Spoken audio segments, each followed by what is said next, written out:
You're still looking good. I'm still feeling good. You know, I've got all your MyPillow products. Mattress topper, bed sheets, MyPillows, towels, slippers, blankets. I'm interrupting this commercial to do something I've never done before. Get 2 MyPillows absolutely free on orders of $100 or more.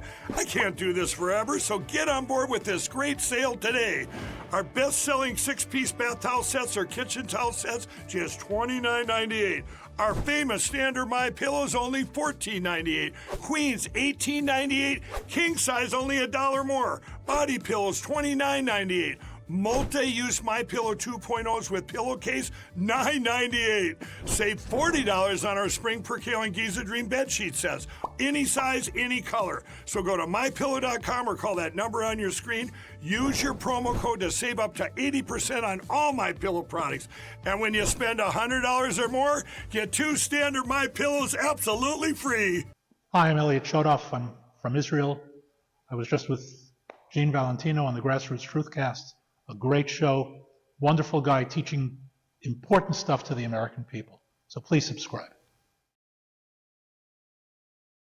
Hi, everybody, and welcome back to another episode of Gene Valentino's Grassroots Truthcast. Remember this guy? This is Elliot Chodoff. Hello, Elliot. Hi, Gene. How are you doing? Good, thank you. Elliot's broadcasting with us on this recorded Zoom, live from the northern region of Israel, within 40 miles of the Lebanon border. Hundreds of thousands of Russian-made missiles continue to be pointed at Israel as the United States works behind the scenes under the new Trump administration to help Israel secure a lasting peace, a long, formidable peace. Does that mean we have to open up a Gaza resort under Donald Trump? Do we turn around and let Israel take the lead? Do the Arabs come in and decide to say, hey, wait a minute, let's look at that ourselves. We'll do it, not the U.S. What's the status of Israel? What's the status of our remaining hostages? What's the status of the eviscerated Gaza Strip, the miles of bombed out area leaving many dead? On October 7th, 2023, shy of 2 years ago, Israel launched a devastating counterattack after the October 7th attack, killing nearly 1,300 citizens, some American, most Israeli.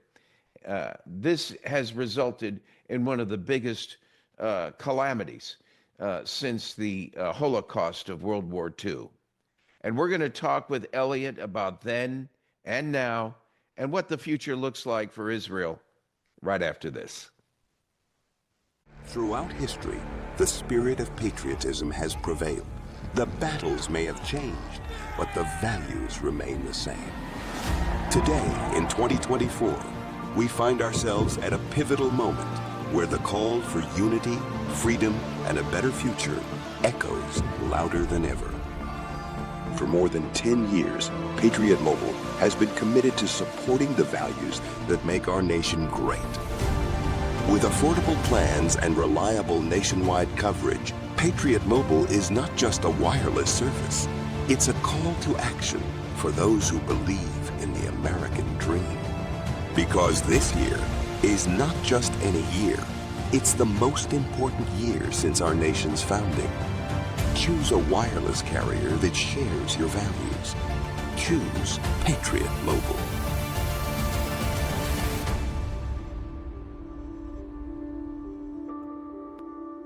Hi, everybody. Welcome back to Gene Valentino's Grassroots Truthcast.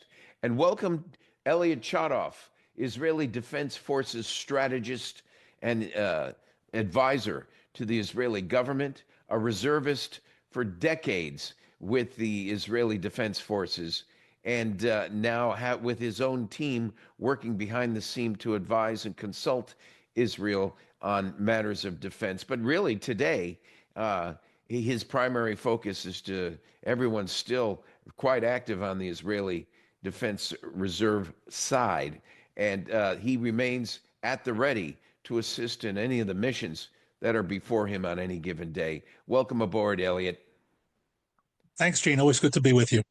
Well, Elliot, it was October 9th, just 2 days after October 7th in 2023, when you and I had the privilege of getting together on a broadcast that ran at least an hour, and we gave the play-by-play, which you articulated, to the American public on this podcast, and we brought forward information which was devastating. A crisis unto itself, with 1,300 people dead, some 100, up to maybe near 300 hostages at the time, more than half of which are dead at this point. And we'll come back to the hostages in a second. We talked about the billions of dollars that Barack Obama left on the tarmac to help Iran and some of the agents for Iran, the Houthis and Hamas, build a war machine to fight Israel. The American dollars that were stupidly provided to to Iran to fight against Israel, then became the crisis that was fostered and fermented over the years. And now today, jumping ahead to the surprise of many, Donald Trump becomes our president, since I saw you on our last broadcast, and replacing Joe Biden. And in less than 2 months, he has turned the tide on so many levels, one of which is presumably a long and lasting peace for Israel, not only with Iran, but maybe the rest of the other agents that were working on behalf of Iran. I think become a message to the world that we have a game changer in office here in the United States that's about ready to make peace. What say you?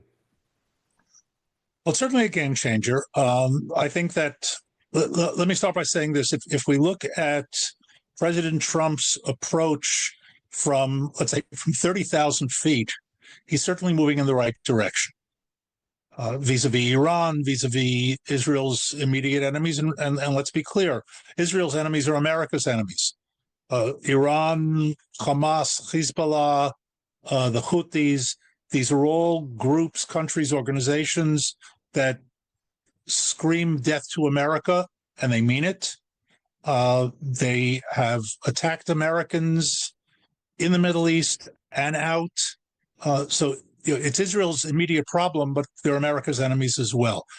The previous administration was, I'm talking about the Biden administration, was pro-Israel nominally, but also very, very waffling, very trying to be even-handed. Churchill once famously said, I find it difficult to be even-handed in the battle between the firefighter and the fire. There was this sense of, well, Israel has a right to defend itself, but it shouldn't really do any harm in doing so. You know what? You can't defend yourself and fight an enemy without doing harm along the way. So on that level, the Trump administration is certainly moving in the right direction. It's made very clear Hamas is evil. Hamas needs to be removed from any future in Gaza. President Trump himself made a clear declaration of ultimatum after meeting with some of the hostages that were released in the recent deals, that calling on Hamas to release all the hostages or face the consequences. All hell is going to break loose and all sorts of things like that. Now comes the however. After all of those statements, he then followed it up by saying, well, we've given Israel what it needs. Israel can do whatever it needs to do. In other words, it's not my problem, it's your problem. And that kind of messaging, while not negative from an Israeli point of view, certainly puts America one step back, one step away from all of that. And here, let's be clear, I'm not calling for American boots on the ground. I'm a firm believer in from an Israeli perspective of what we want from our friends, and our friends number the United States pretty much exclusively. Now, give us the wherewithal, supply us with what we need, cover our backs diplomatically, and quite frankly, and I say this with all due respect, and get out of our way. You don't need to do our fighting for us. There was a clear. Yeah, I remember you saying that back then. You know, we're talking about your country, a country with 10 million people or so. You had about 400,000 reservists that were activated yes, to bear arms and to come to the lines. And right. I had a great concern when you said, get out of the way and let Israel fight its own battle. In one sense, I'm glad to hear that. In another sense, I was concerned at the time because you were talking about this war won't be over in months, it'll be over in days, if not a few weeks. And here we are approaching 2 years and it's still underway. And I'm Right. asking, should America have stepped in? Not that I wished we had, uh, um, but I didn't think behind the scenes could be or would be any more effective than it was for us behind the scenes with Ukraine. Your comment. Okay, so first of all, one of the reasons, and certainly not the only one, but one of the reasons that the war has been going on as long as it has is because of pressure from the Biden administration, essentially restraining Israel, both in terms of operations on the ground, for example, in going into Rafah, an operation that was delayed for months, giving Hamas a chance to dig in and better defend itself, and the whole issue of the so-called humanitarian aid, which we know today, or I should put it differently, we knew then, we now have the evidence, the clear evidence today, that Hamas was starved and on the verge of collapse, and the humanitarian aid which was sent into Gaza, which was taken by them, gave them the wherewithal to continue fighting. So once again, Israel has that capability. But here, let's make a distinction. Talking about Hamas, talking about Hezbollah, Israel has the capability to deal with it by itself. If we go up a level to Iran, and I'm going to add another sort of spin into this, Turkey, a growing enemy not only of Israel, but also of the United States, even though it's a member of NATO, and it's using that NATO membership against Israel and the United States. This is a level that Israel is less capable of dealing with on its own. We're talking about on a higher international level, regional power, and even global power level. And their American intervention becomes all the more important. And here, even more so than with Hamas and Hezbollah, Iran, Russia, and their allies, China, North Korea, Venezuela, are part of I call it a global axis, some refer to as an axis of evil, that are standing up against America and against American interests. So this isn't just an Israeli issue; it's a global American issue. Yeah, and I referred to it also as a deep state issue, I recall. The concern is this undefined or ill-defined ability to put your finger on the target, the deep state and Right. actors behind the scenes working not only against Israel, but America as well. And it's evidenced itself here in America, while Israel is about ready to come to some conclusion on so many levels with this war. It seems that America now has its hands full as we open Pandora's box and seeing just how corrupt and deep-rooted some of the fraud and waste has been within our operations and divisions of our own government. It's something that's happened over decades. And here comes this guy named Donald Trump, and in less than 2 months, he's done a massive game change on national security and waste within government. And the stock market on a different level is having a little bit of an impact on it right now. And many investors, including myself, feel somewhat skittish about what's just come down in terms of our investment capital being put into the American economy. I foresee bright, sunny days ahead. I don't know, though, if I'm going to be on a Gaza resort strip like the French Riviera with Donald Trump Enterprises constructing the thing for 14 miles, or if it truly will be Egypt and many other Arabs stepping up to making this a bipartisan, cross-national interest that might be welcomed by Israel to basically neutralize the threat that has been there since biblical times. Yeah, well, look, first of all, with all due respect to the Gaza Riviera, uh, I think That that was Trump's tongue in cheek, by the way. I just want you yes, to. no, I know, but look, the Trump declared plan of depopulating Gaza and redeveloping it. Uh, it was interesting. It had its diplomatic effect. In other words, it had a real shake 'em up effect, and I think that was very important. But I think we should also be clear: 1.5 million people are not leaving Gaza, and I can give you a whole bunch of reasons why not. But it's not Israeli happening. Jews or existing No, I'm talking about the Palestinians who are living there. Palestinians? The population, if for no other reason, that Hamas is not going to permit it. Now, we can ultimately, down the road, degrade Hamas to the point where it's not a serious threat to Israel.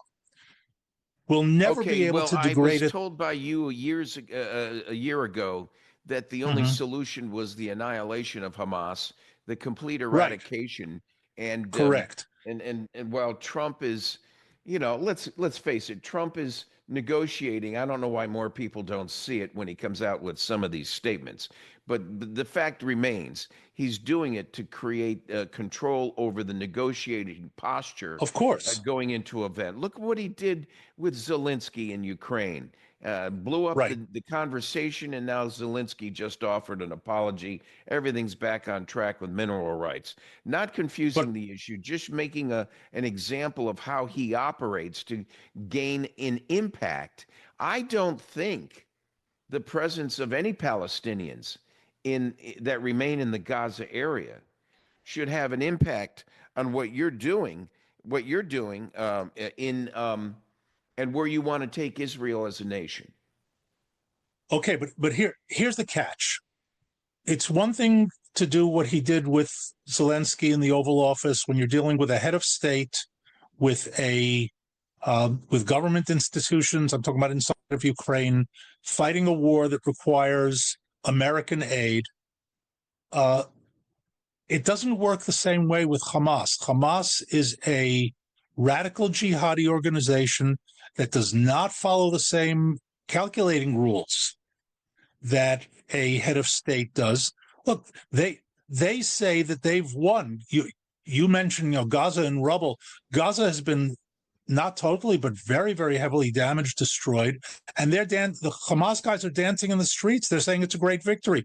We murdered nearly 1,300 Jews. We're willing to take all the losses in the process. So they killed 20,000 of us in the aftermath. They're all martyrs. We're very happy. We'll bring in more. In other words, the standard Western threat just doesn't speak to these people. Well, then who takes the ball and runs with it? Is Israel going to step up and eradicate Hamas, ergo Iran, or is America going to do it, or is there some sort of joint venture between the both of us to do it? Okay. First of all, it has to be a joint venture. Second, let's make no mistake. Hamas exists prior to Iranian support for Hamas. It's true. independent. Okay. In other words, taking out Iran will certainly hurt Hamas.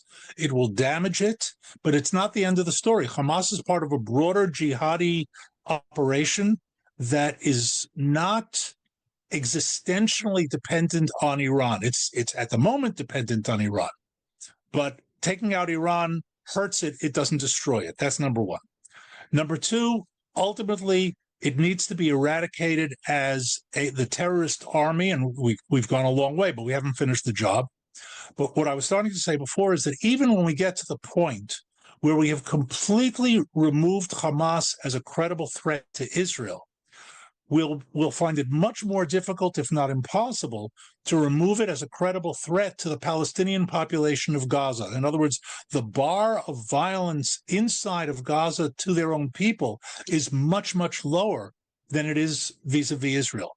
You mean to tell me the average Palestinian doesn't see that the Hamas insurgents were using Palestinians as shields for their own protection, and they're going to live in that duplicitous double standard? if there were elections held today, Hamas would win.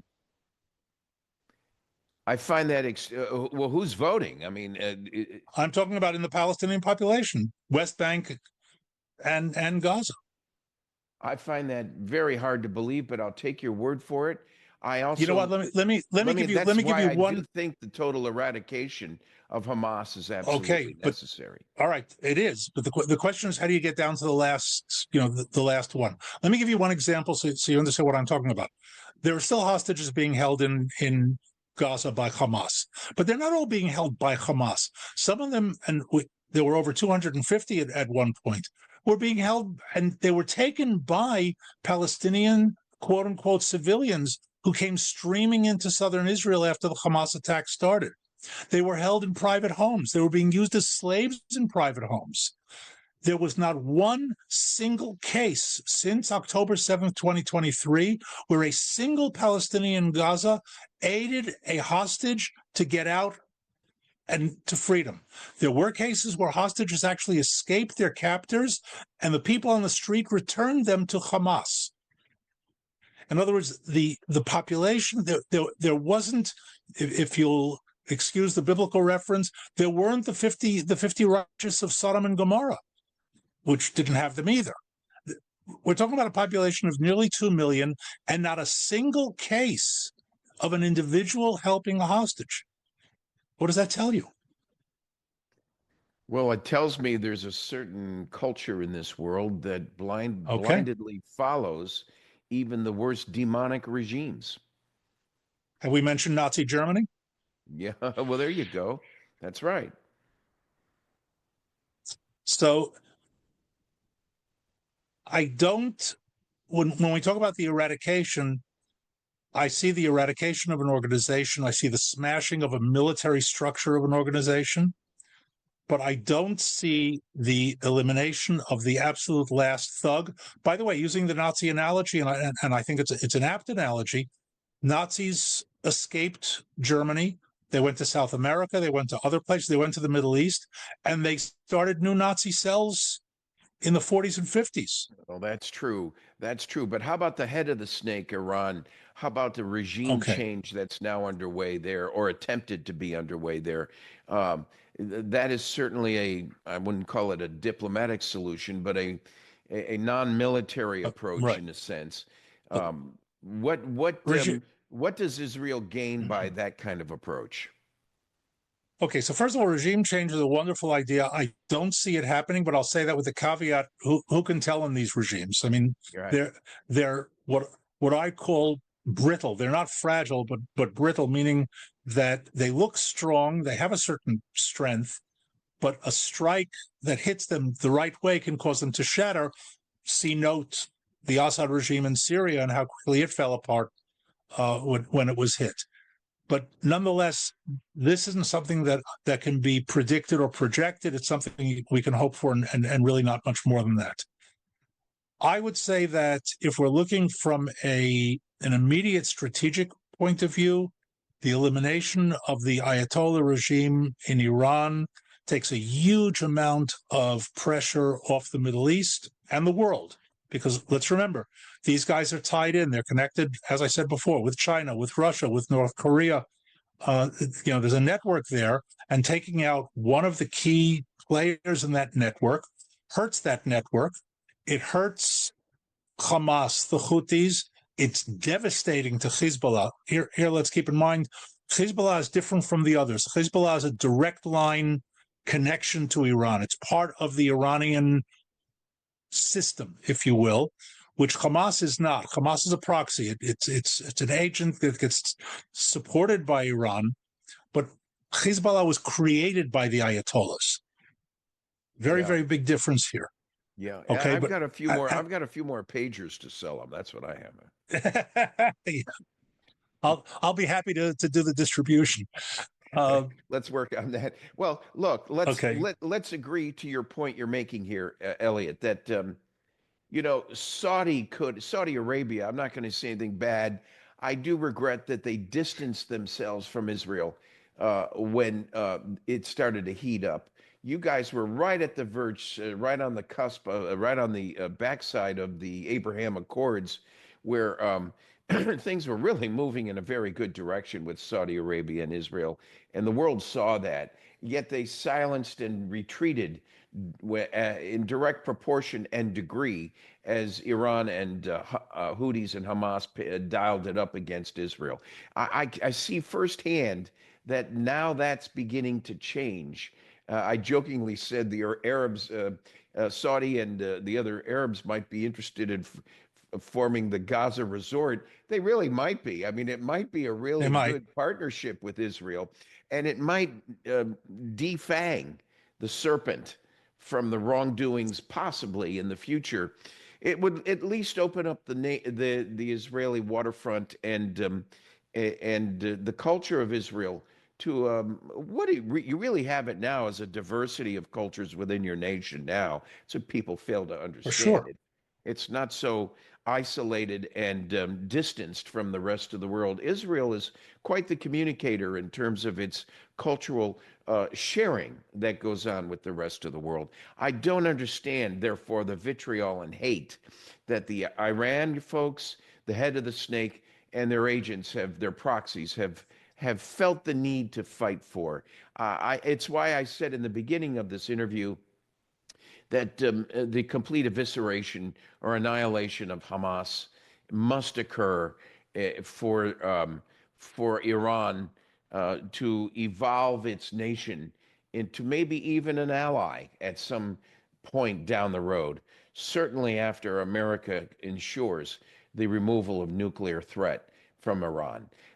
Folks, we're talking to Elliot Chodoff, an Israeli defense strategist, decades involved in Israeli defense forces. So proud to have met Elliot as a consequence of some of his Jewish friends here in the panhandle of Florida that introduced him to me about 2 years ago. Had him over to our hangar. Go to www.genevalentino.com. Check out some of our earlier episodes. You'll see Elliot and I sitting side by side in front of my Icon A5. You get back to Pensacola, we're putting you up in that airplane. We're going to go do a Gulf Coast tour of the Gulf of America here in the United States. I am so proud to have him with me again. I think this is our fourth real interview. And Elliot, let's move the discussion to, well, first of all, let's wrap up the data as you see it on this atrocity of October 7th, 2023. As it stands right now, to the best of your knowledge, how many still considered hostages? Okay, so the numbers that are being used now are something on the order of 60 total, of whom something like 22 to 24 are alive. Now that number was over almost 300 Correct. during the early days of the attack on Israel. And I think it's important here to emphasize that not only did they take hostages, not only did they murder hostages and they're keeping their bodies, but they murdered people on October 7th and took their bodies hostage. We're talking about a bunch of people who are beyond evil. They're ghoulish evil. Yeah. But so those are the numbers that we're working with.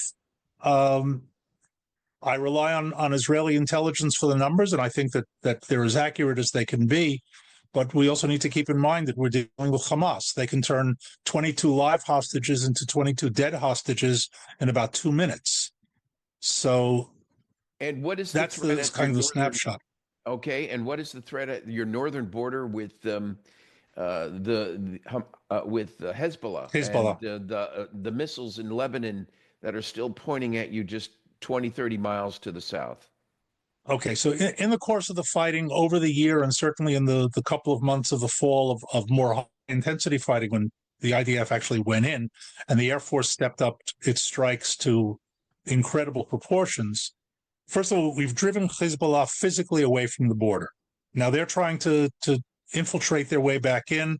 As a matter of fact, we took out one of their local commanders today in an airstrike.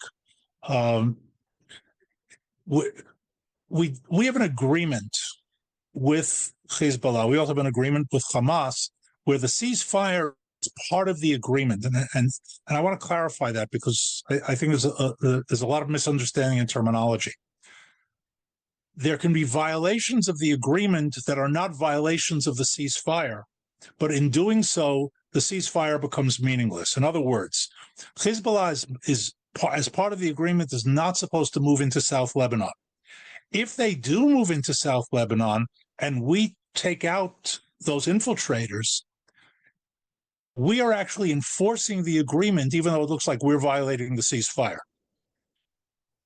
I don't know if that's it does clear. I understand what you're saying. My concern is that there's this was supposed to be over quicker than it has been, and I said earlier to you, if I can be abrupt about it, this is turning into a Vietnam, and that's what I feared.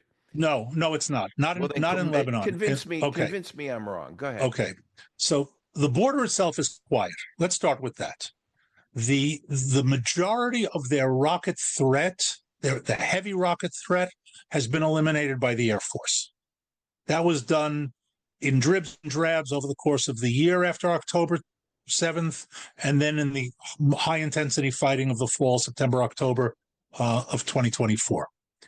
So, yes, they still have rockets, but they don't have the ability to threaten the damage and destruction that they did 2 years ago, which was a major concern for Israel in going after them. We have driven them completely out of the border area and dismantled a good deal of their infrastructure. I don't think we've gotten it all because some of it is hidden, but their tunnel systems, their arms warehouses, and the like. Then so the border itself. What is the triggering event, Elliot, that says I've had enough, I've taken enough, they've played their hand one time too many with us. Okay. We're going to lose some living hostages, but this is the greater That's good. Hamas. That's Hamas. Hezbollah isn't holding hostages. Well, I meant to say Hamas.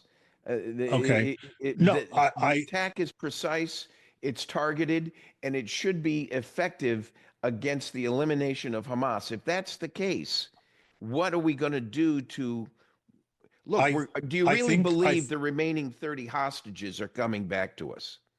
All of them? No, I don't believe so. And I'll tell you why.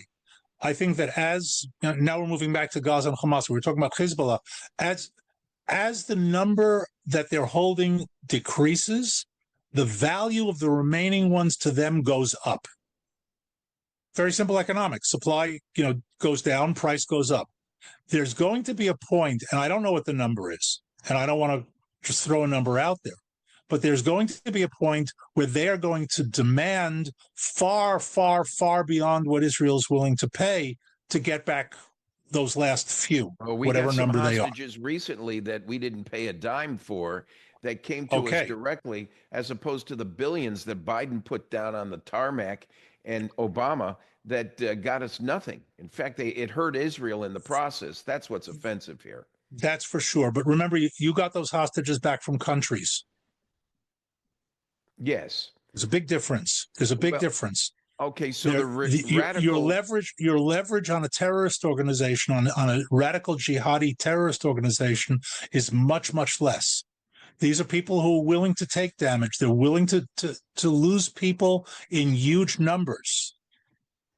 And under those circumstances, the threat carries less weight. I'm not saying it has no value, but it carries much less weight than, let's say, threatening an Iraq over an American hostage or Venezuela over American hostages, where the threat to the regime and to the country is credible and damaging, and they want to be able to hold on. These guys, they're living in tunnels. They're crazy. Okay. They're living in their own tunnel.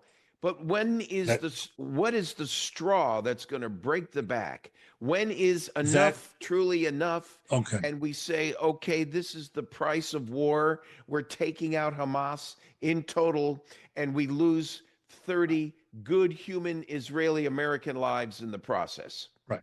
So first of all, I don't think it'll be 30 because I think there'll be some sort of an interim deal that gets some of them out. Okay. But whatever the number is, look, every one of them is a tragedy to have to lose. I can't give you a time answer because it's way too dynamic. I can give you a situational answer. when the intelligence comes in, and our intelligence is on top of these things, not perfect, nobody's perfect, they're not budging anymore. The government is going to have to make a decision and say, okay, I always like to use the term that's in the book, The Godfather. It's not so much used in the movie. Nobody can reason with these people anymore. And when you've reached the end of being able to reason with them, then you have to go full-scale violence. Will it happen in the next week or two or three or four? Probably not. Remember, the Americans are involved now, and including a character who I have no idea how he managed to insinuate his way into this business, Adam Bueller, whose best friend and advisor is a Palestinian, and who suddenly broke a decades-old rule and law in the United States not to negotiate directly with terrorists, and he met with Hamas. This is a guy who was appointed by President Trump. I don't know how this happened. And he came out and said, they're not such bad guys. They're pretty good guys. It's like, seriously, Hamas? So there's now again, we're talking Donald Trump. Is this not a strategy? He also said he's good bosom buddies with Putin, right? I mean, he's loosening. Okay, but he's not creating a tension. He's loosening the tension. But Putin is a head of state. Saying that Hamas terrorists are good guys just like us, well, of course not. Yeah. Okay, it's a whole different deal. To your attention the fact that this is Donald Trump loosening the grip. I get it. To get to first base, he's better off at first base than he is at the plate. So if he's at first base, he can do better for Israel and the world. Maybe. Look, it's his style. Gene, it's his style. I understand that. But first of all, this wasn't Donald Trump. This was a third level down emissary that was sent, number one. Number two, you know what? With all due respect to negotiating skills, and I've done a little negotiating in my day as well, this is not real estate negotiation. That's right. This is something at an entirely different level with different parameters, different dimensions. You're not sitting in a boardroom. You have to admit his success in the time frame we're looking at is geometrically greater than the last 4 years of the Biden administration. I'm not arguing that. But okay. You know what? But you succeed until you fail, right?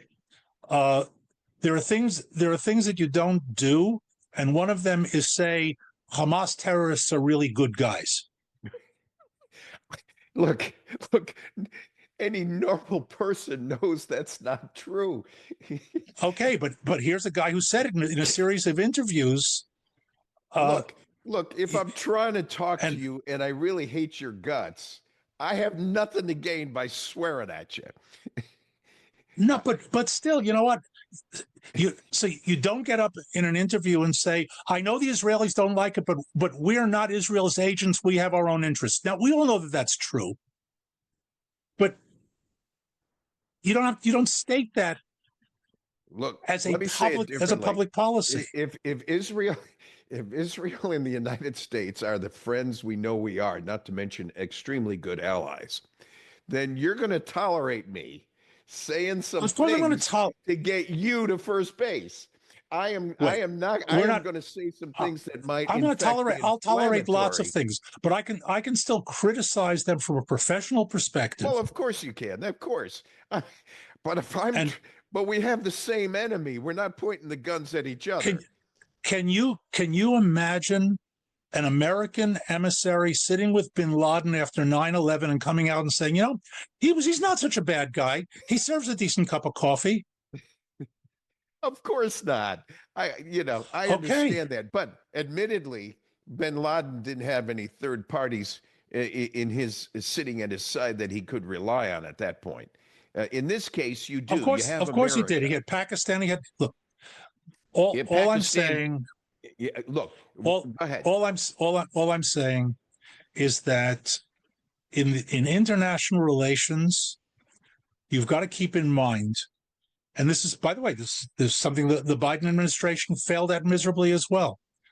When you're negotiating a business deal, the only audience to the negotiation are the people who are sitting around the table in that boardroom, unless somebody leaks it to the outside. When you're dealing on the international level, and here we are talking about the international level, when you make a statement like Israel basically can go stick it because we're going to do whatever we want, how is that different from what the Biden administration said? And now the key question is, what are Iran, Hamas, Hezbollah, Russia, Turkey hearing when that statement is made? How are they parsing that statement? Yeah. It might be that was the intention, just like it was a week ago when Donald Trump had to muzzle Zelensky for going over the line and saying some things that he should not have said. There was a discussion behind closed doors, and there was a sweet coffee sipping, ribbon cutting feeling that was supposed to have occurred in the Oval Office with Trump that did not occur. And that's when Trump, you took him on in the national scene, and you saw in the world scene. We agree. And you saw both sides of that Donald Trump negotiation in action. But here you've got an exact opposite situation. Israel is being told, you sit this one out. We're negotiating this deal for the good of America. We want to get there's one living American hostage. We want to get him out. He's an Israeli-American. American-Israeli. We want to get him out. The rest of them, well, we're going to try to get them too. But no matter what, we're going to make the deal, and you're going to pay the price for it. Do you believe that at least this Trump administration version of America would do anything that hostile to hurt Israel? I do admit, believed it a week ago. I wouldn't have believed it a week ago. But when I hear an American negotiator say, well, we're going to work out a 5 to 10 year ceasefire with Hamas, we think it's a great idea. Excuse me? Well, do me a favor. Live up to your word and eviscerate Hamas, as you first said had to happen. If that's the case, that's fine. You really don't care what America's thinking anyway. Go and finish the job that you asked us to stand down and stand down to let you handle it. Go handle it and take them out completely. And okay, will America cut us off? Your side, brother. Will America cut us off from arms and munitions like the previous administration did? They didn't cut off Ukraine when we had much less interest. This is my concern. We have the best alliance we have in greater Europe is Israel, and it supersedes whatever we've been giving to a non-NATO member called Ukraine. That's what's driving me crazy. Fair enough. All I'm saying is that if America is going on its own behind Israel's back, trying to negotiate some sort of a deal that Israel is going to have to pay the price for, and when the Israeli liaison, the minister Ron Dermer, calls him on it, I'm talking about Bueller, not Trump, and Bueller says, so he's upset. Who cares? I'm sorry, you don't speak that way about an ally when you know you're going behind their backs. This is Remember, that's what you're describing. This is not a Zelensky parallel. Respectfully, Zelensky, it's the inverse of Zelensky. Well, what you're describing respectfully is exactly what frosted Zelensky a little bit. He had the sense that America was going a little bit behind his back. And it wasn't, look, we were coming into this wasn't a sense. But this isn't a sense. This is a fact. Is America going to take the America lead? America is meeting directly with Hamas leaders in Qatar. Well, my argument is that we did the same in the context of Ukraine. We were working. But America has relations with Russia. Well, of course we do. That's why it's against American law. It's against American law to meet directly with Hamas leaders. Well, from my point of view, it's in the time of war, we were trying to stifle it, not exacerbate it. But your point remains valid. We can stand down, provide you what you need, and go wipe them out. Because all I know is one thing. On October 7th, They killed 1,300 people. Israel didn't. Right. And as a result, Correct. so there's no argument. We're on your side But there. We're there's talking a a matter ceasefire. of Wait a minute. style. There's I a guess is what I'm ceasefire in saying. effect. There's a ceasefire in effect now that was brokered and strong-armed by the United States between Israel and Hamas. The strong arm was used on Israel by Witkoff on Netanyahu, and stated openly and proudly by the administration, we twisted Netanyahu's arm to accept this ceasefire. So make up your mind, Gene. We're in a ceasefire now because America forced it. My mind America is made forced up. I it. want the So Israeli state should Israel protected. What I don't should want, Israel tell America now, take your ceasefire and shove it? We're going alone. well, I don't think we ever did say that. What I heard was Israel wanted to fight its own battle. So now, Yes. So America stepped in, granted under Biden to begin with, but then Witkoff, who's Trump's guy, came in, and he is ultimately the one who twisted Israel's arm to accept the terms of the ceasefire. all I'm saying is I want peace as badly as you do. But if you have a way, fair enough. if you have a way of annihilating the enemy, have at it, and I'll be the strongest supporter you can ever rely on. The bad behavior Gene, of a select, huh? Yeah. No, I trust you, but you're not the one who signs off on the arms supply. Okay. Damn it, you should let me sign off on that damn thing. Well, this war would have been over a long time ago. I'd be on the there you go. I'd be on the Gaza Strip with my Tia Maria drink or something. Okay, I'm with you. folks, we're having Yes. a great conversation, a spirited conversation with Elliot Chodoff, Israeli Defense Forces strategist, who Israel military and administration relies on. You're looking at him right here with me on Gene Valentino's Grassroots Truthcast. A plug for me first. Please go to www.genevalentino.com. Please subscribe to our podcast. And Elliot, tell them about your website and how they can find out more about you. Okay, I also have a podcast. It's called Conflict Uncovered. You can find it on Spotify or anywhere you go to get your podcasts. Once again, Conflict Uncovered. We only started a few months ago. There are 38 episodes out, more coming. And basically what I try to do is unpack what's going on. Essentially, similar in style to what we've been talking about today. My broadcasts are shorter. I try to keep them in the 20-minute range so that people can pick them up in a commute and be done by the time they get to work. But basically, it's not news. In other words, I'm not trying to keep up with the media in terms of news, but rather 2, 3, 4 days after an event, let's try to break it down and really understand what's going on. So that's, once Very again, good. Conflict Uncovered. And one thing Elliot and I have in common is when I was county commissioner here in the county of Panhandle of Florida, Elliot was at some point at the Army War College here in the United States.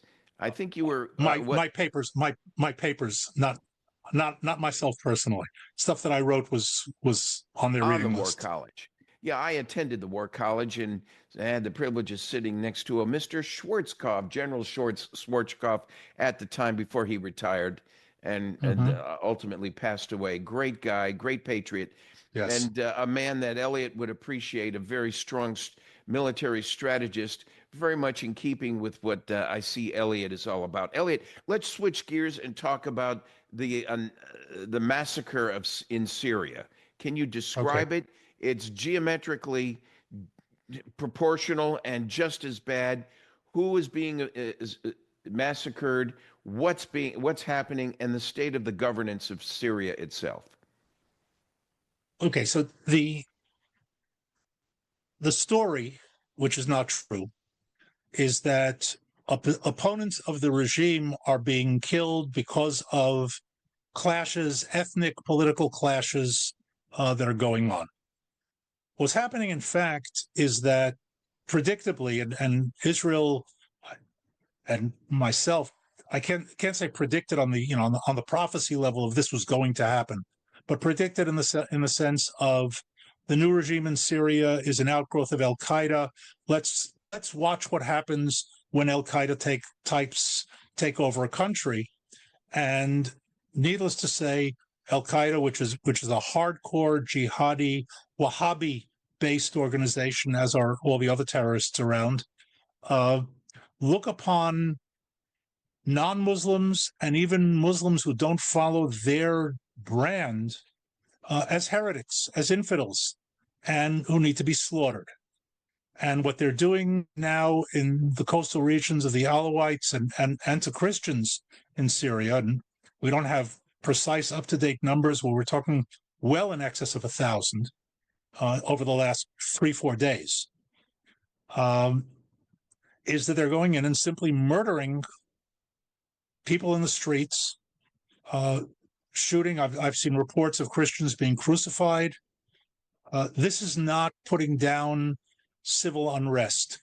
This is the full-scale expression of Al-Qaeda-type jihadi. We remember ISIS in Iraq and Syria and some of the stuff that they did. That's who we're facing and who we're dealing with. When Jolani took over from Assad, it's funny, the last few days of Assad, I gave an interview and I said, I can't believe I'm saying this, but we may someday look back upon the Assad days as the good old days in Syria. And Assad was far from a good old boy. He was a murdering savage. And here we have this new regime under Jolani, who was touted as the great savior of Western liberal democracy in the Middle East, visited by all sorts of leaders.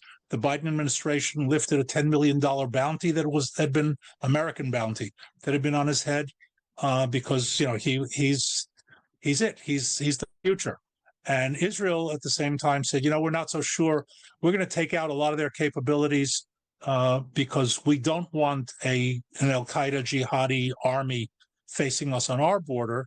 And the world went crazy and said, is Israeli aggression and things like that. It turns out we were right. And here we're now facing a northern border east of Lebanon, obviously, of a murderous Al-Qaeda, ISIS-type jihadi operation backed by Turkey. Erdogan, of course, being also a radical Islamist in his own right. Do you see some hidden alliance with Putin, Russia, and this Jolani? Do you see something surfacing in that area? Okay, so at the moment, no. Let's zoom back one step. Another thing that's going is never one thing, right? Another thing that's going on in Syria is a centuries-old imperial conflict between Russia, Turkey, and Iran, what was once Persia. And the three of them are jockeying for position. At the moment, Turkey has the upper hand, but Russia still has military bases along the coast. As a matter of fact, some of the people who were threatened have fled into the Russian military bases because they will protect them against the jihadis. The Iranians are trying to negotiate with the Jolani government to regain a foothold for themselves. It's too soon to tell. This is, think of this as, negotiation for position while it's going on. What are you offering me? What can I offer you? What are the threats? So Turkey, Iran, Russia, working there, trying to gain at least a position, if not the dominant position, and that's ongoing. It's as we speak. So I'm not going to predict an outcome there. Right now, Turkey has the upper hand. And as we close in the next 5 minutes or so, your take on the status of the potential conflict here between Hamas and Israel, and what you predict America's role is or should be in that conflict. So stage one, as many hostages as possible have to be gotten out. That's clear for humanitarian reasons. And it's a human value, it's a Jewish value, it's an Israeli value. And here I have to add, and this is important, it happened on our watch. In other words, the IDF was meant to protect the citizens of Israel. It failed on October 7th, and we have to somehow make good on that failure, if you will, as best we possibly can. At one point or another, one of two things is going to happen. Either the hostages will be gotten out, or, as we said earlier, we're going to reach a point to say, that's it, we're not getting any more of them out, whatever number is left. And do you at that see that point, as 2 days, 2 weeks, 2 months, 2 years? I see it no, I see months, but a lot of that has to do with American involvement. A lot of it has to do with how deeply America gets into negotiating, how enamored America gets into negotiating. Here I have to say, this isn't about America. You know, when you start negotiating has its own kind of, thing to it. And yeah, it does. and we're no, you know what I'm talking about. And we're close. We're close. We only have to close 2 more issues. And then, you close one, and then now there are 3 issues. We only have to close 3 more, and so on. So you can't put an absolute deadline on it. Trump did, and I agree with you. I think he did it to shake things up, not because of believing that it was going to happen that way. But here we also have to be careful. When you set an ultimatum and you don't carry through on it, you lose some credibility. And if America goes into this and says, we're going to keep negotiating, and Israel, you got to hold off because we have negotiations, it could take months. On the other hand, if America turns around and says, you know what, there's no talking to these guys, we're just going around in circles, it could be, I don't believe it'll be less than a month or 2, but it could be something on that order. Let's also keep in mind that there is weather involved. We're still in the rainy season. Spring is a better time to go into Gaza. And we have a new chief of staff of the IDF, just came into office last week. He's got to get his sort of people lined up properly, get his doctrine clear and down. So I think we're looking at, as I said, a month or 2, I would guess closer to 2, before things sort of move into the next phase. The next phase, I think, is going to be a full-scale operation against Hamas. It's what's left of them. And then once that's taken care of, I'll be an investor in this Gaza resort that some consortium of people come into. and I'll be looking forward to being a guest in your suite there. And well, hey, by the way, I wouldn't mind coming to Israel, and I should plan that soon to do a more in-depth, targeted report on some of the resulting consequences of the discussions we've had today. I'd like to see how they evolve and maybe do a wrap-up report. I see the end in sight, which was not true 19, 20 months ago when on October 7th, when the world changed. The world changed as a result of a crisis in the Gaza Strip. Elliot, any final closing thoughts in 30 seconds? No, I think we covered it reasonably well. And just I'll extend the invitation. Come to Israel. Be happy to take you around and show you all the fine points. Well, I'm not bringing my plane across the pond. Oh well, then forget it. But I promise you we'd have a good time, and I would be honored to have a good time with you and your family and your colleagues that are working so hard. One of the things I envy, and I hope America does it in the future, is put together a mandate, one mandate that government should impose, and that's time served in the military. You all do it in Israel. It certainly broadens your perspective. It sets into motion a national discipline and a culture that extends to those who probably would not have otherwise been exposed to an Israeli culture. And by the way, it's not just Jews, is it? You've got everybody in that. Yep.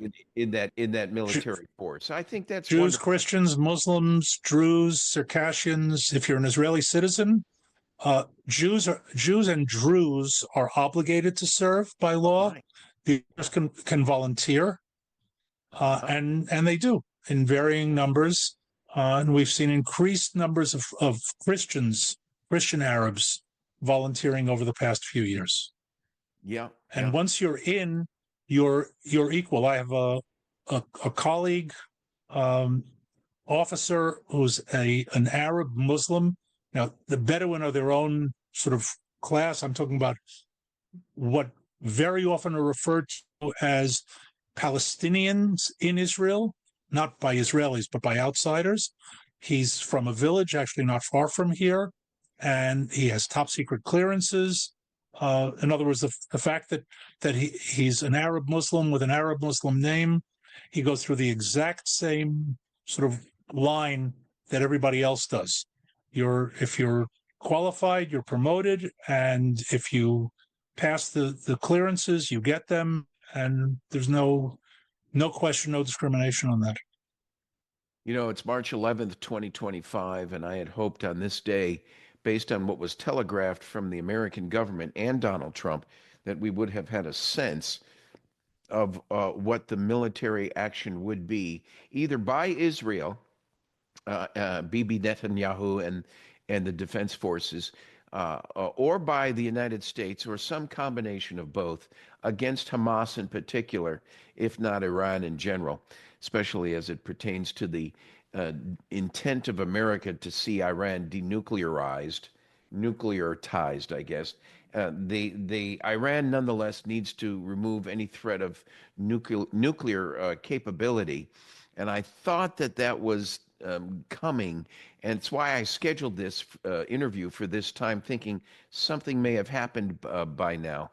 It did not, and but it just still gave you and I the chance to have a spirited conversation. Yes. on that we are entitled to have with each other based on a friendship that's developed over the 2 years. Absolutely. And I think without dispute, America's support for Israel remains the strongest in the world. We've watched other influences take hold in the EU and throughout Europe in general. That did not happen with Israel. Israel stayed strong against most odds, and so did America's support for Israel and Israel's support for America. We've got our issues here in the States. Elliot, you've seen on the news how the Palestinians and the anti-Semites have tried to infiltrate many of the colleges and universities and take stronghold against there. We've got our act to clean up too in terms of how America funds many of these institutions, and the elimination of funding for these institutions is where it starts. And getting strong on visas and breaches in the visa and sending people out of the nation for their wrongdoings is something that's now evidenced itself, and we should see more of it.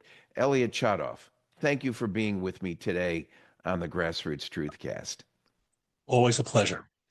And thank all of you for joining us on Gene Valentino's Grassroots Truthcast. Another exciting episode over this hour involving a lot of the current status of Israel and Israel's handling of Hamas and the anti-Semitism in general in the greater Europe. We will see so much happening in the next few days, if not weeks, that will outdate this episode and might require another one just to bring us up to speed. We thank all of you for joining us on this episode, and join us again in the future. Go to www.genevalentino.com and click on subscribe on the Grassroots Truthcast, and we'll send you these episodes weekly so you can not worry about surfing through the site to try to find each and every one of them. Come join us while you're driving and listen to these episodes in part or in whole. We'd love your comments, criticisms, concerns. As long as it's constructive, we welcome it. Thank you for joining us for another episode of Gene Valentino's Grassroots Truthcast. See you again soon. Hi, friends. Gene Valentino from the Grassroots Truthcast. You've got to join us not only for the great shows and entertainment and guests, but you got to join us because our sponsorship is growing, and it would mean a lot to them, not to mention me, if you come on board. And the one we're featuring this week is Luis Sanchez from the Cigar Shop. He owns a company called La Tradición Cubana. The Cigar Shop, Miami, Florida, since 1995. This Luis is really one heck of a guy. He's determined to manufacture cigars based on an unprecedented excellence in quality using old-fashioned Cuban methods. The cigar isn't always cheaper, but it is better. And if, like you're drinking a fine wine, you got to have a fine cigar, look for Luis Sanchez at the cigar shop. He helped me find a nice Connecticut wrapper with a Nicaraguan blend. And this cigar has become not only my enjoyment, but this cigar has also become my brand and my marketing tool. If you notice up close, we've got a little label he's put on there for me. And that's my website, genevalentino.com. It's at the Grassroots Truthcast. Now, here's the deal. You go to thecubanshop.com, find the cigar you want, and Luis will throw in the labels for free. But you got to tell him Gene sent you. Tell Luis Gene sent you. The labels are free. These are $50 to $100 values based on the count. And you can get this to become part of your branding experiment. I'm using this with my guests on the Grassroots Truthcasts. This could be your brand on your product, your service, anywhere in the world. Look for Luis Sanchez at thecubanshop.com. Thanks for joining us. Enjoy your smoke.